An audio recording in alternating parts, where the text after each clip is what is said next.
Hello everyone, it's Fung here.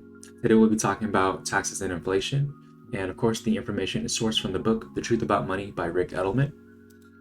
So first off, the times are changing, okay? Houses, interest rates, and inflation were not really seen as a problem before 1966, and even the banks didn't notice this, okay?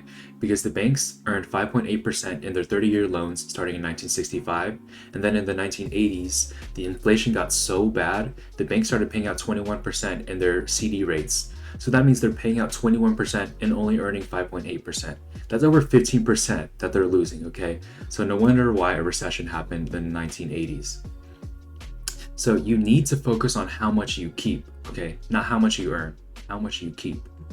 So how much do we keep?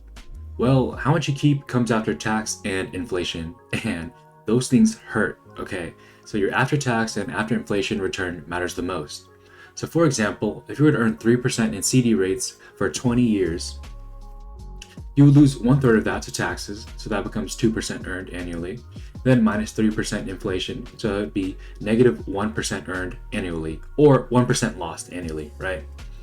So that means a $100,000 investment would be worth only $80,000 by year 20. So that $80,000 is today's money, by the way. So it's still better than sitting in the bank and being worth only $40,000, but still, tax and inflation hurt a lot. So a common misconception about the past were that rates were good back then. But in fact, rates have actually never been good. You just never noticed.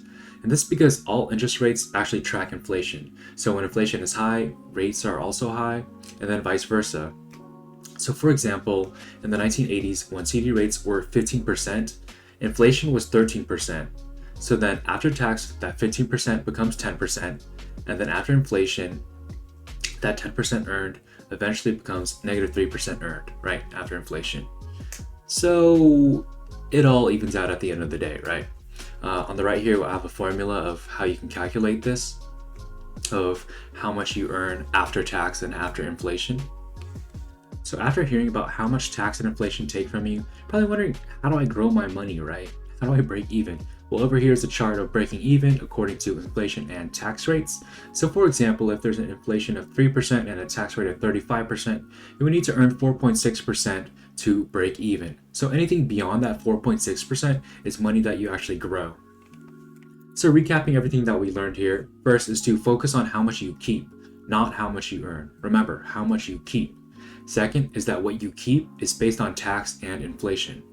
Third is that interest rates have never been good. They actually just rise and lower based on inflation and accordingly to it. So that sums up my video. Thank you guys for watching. You guys are not obligated to like or subscribe. Do what you will. But anyways, this has been my personal finance journey, and thank you for watching. See ya.